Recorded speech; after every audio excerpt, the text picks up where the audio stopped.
ନା କ'ଣ ନୀଳକଣ୍ଠ ଖରାଇ କେଉଁଠୁ ଆସିଛନ୍ତି? ନୟାଗଡ଼।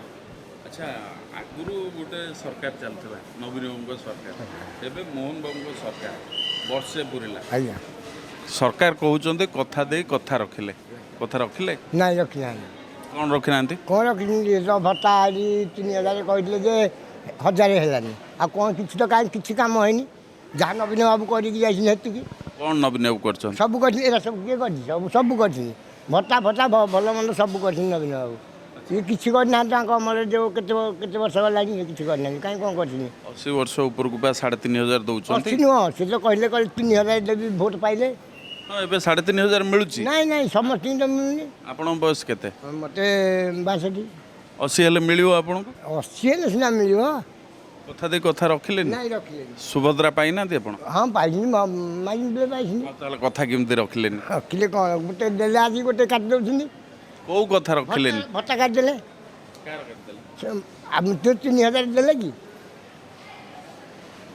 3000 ଦେବେ? ସମସ୍ତଙ୍କୁ କହିଥିଲେ ଦେବେ ବୋଲି। କିଛି ଯେତିକି କଥା କହିକି ସରକାର ଆସିଛନ୍ତି, କିଛି କଥା ରଖିଛନ୍ତି ନା ରଖିନାହାନ୍ତି? ହଁ କିଛିଟା ରଖିଛନ୍ତି। ଏତେ କ'ଣ ରଖିଛନ୍ତି କହିଲେ? କ'ଣ ରଖିଛନ୍ତି? କାହିଁ ଆମେ ଦେଖୁଛୁ କିଛି ରଖିବା ନାହିଁ। ଏଇ ତ ସେ ଭତ୍ତା ଯୋଜନା ଛାଡ଼ିଛନ୍ତି ଆଉ କ'ଣ। ଆଉ ଯେଉଁ ଧାନର ଯେଉଁ 800 ଟଙ୍କା ଦେଲେ ସେଟା କିଛି ଆମର ଆସିନି। ଆମମାନଙ୍କର ଆପଣ ଚାଷୀ ତ? ଚାଷୀ ଆମେ। ଜମି ଅଛି? ଜମି ଅଛି। ଧାନ ଚାଷ କରନ୍ତି? ଆଜ୍ଞା ଆପଣ ସରକାରୀ ରେଟ୍ରେ ବିକିନାହାନ୍ତି ଧାନ? ନାଇଁ, ଆମର ତ କିଛି କାର୍ଡ଼ ଫାର୍ଡ଼ କିଛି ନାହିଁ। ଆମେ ବିକିନୁ। ଆପଣ ଯଦି ନ କରିବେ ସରକାର କ'ଣ ଘରେ ଆଣିକି ଦେବେ? ମଉସା ଦେବେନି ନା, ଦେବେନି। ଆମର ତ ନାହିଁ କିଛି। ଆମେ କ'ଣ କରିବୁ? ଆପଣ ଗାଁ ଲୋକ ପାଉଛନ୍ତି ନା ନାହିଁ? ଗାଁ ଲୋକ ପାଉଛନ୍ତି। ତାହେଲେ କାହିଁକି ମନା କରୁଛନ୍ତି ସରକାର କଥା ରଖିଲେନି? ନାଇଁ ରଖିଲେନି କ'ଣ? ଯେଉଁ ଜିନିଷଟା ଆମର ଦରକାର ସେଇଟା ହେଉନି। କେଉଁଟା ଦରକାର? ଭତ୍ତା ନିହାତି ଦରକାର। ନିହାତି ଦରକାର। ଭତ୍ତା କେତେ ପାଉଛନ୍ତି? 1000। କ'ଣ ହେଲେ ଭଲ ହେବ? କ'ଣ 3000 କହିଥିଲେ? ଏଇଟା ତ ନବୀନ ବାବୁ କହୁନାହାନ୍ତି। 3000 କାହିଁ ଲୋକଙ୍କୁ ଭାଇ ଭୂତେଇକି କାହିଁ ଠକୁଛୁ? କିଏ କହୁଛି? ନବୀନ ବାବୁ କାହାକୁ କହୁଛି? ଲୋକଙ୍କୁ କହୁଛନ୍ତି ତାଙ୍କ ଇଏରେ ଆସମିଲିରେ।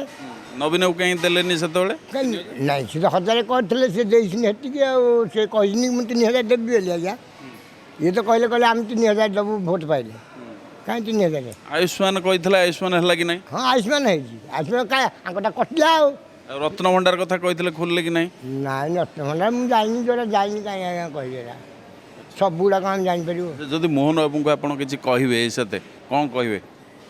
କ'ଣ କହିବା? ମୋହନ ବାବୁ ଯେତିକି ତାଙ୍କର କର୍ତ୍ତବ୍ୟ ସେ କରିବେ। ଯେତିକି ଚଳେଇବା କଥା ଚଳେଇବେ। କ'ଣ ଆପଣଙ୍କର ଅଛି? ମୁଖ୍ୟମନ୍ତ୍ରୀଙ୍କୁ କିଛି କହିବାର ଅଛି? ଅଳି ଅଛି? ନାଇଁ ଆମେ ଆଉ କ'ଣ କହିବା ଆଜ୍ଞା? କିଛି ଆଉ କିଛି କହିବା ମାଗିବାର ନାହିଁ? କ'ଣ ମାଗିବା? ଆମେ ତ ଯେଉଁଟାକୁ ମାଗୁଥିଲୁ ଏଇଟା ତ ଦେଲେନି। ସେଇଟା ଦବାକୁ କହୁନାହାନ୍ତି। ହଁ ସେଇଟା ଦିଅନ୍ତୁ ଆଜ୍ଞା, ଦିଅନ୍ତୁ। ନବୀନ ଇଏ ତା ନା କ'ଣ? ମୋହନ ବାବୁ ଆମକୁ ଯେଉଁ 3000 କହିଥିଲେ ଦିଅନ୍ତୁ। 3000 ଦେଲେ ଜାଣିବେ ଆପଣ କଥା ଦେଇ କଥା ରଖିଲେ। ଆମର ତ ହେଇଟା ମୁଖ୍ୟ। ଆମର ଧାନ ଫାନ କିଏ ପଚାରୁଛି? ସିଏ ଯାହା ହବ। ଆମର ତ ହେଇନି। ସେଇଟା କ'ଣ ଅଛି? ଆମେ ତ କମ୍ ଚାଷୀ ଆମେ।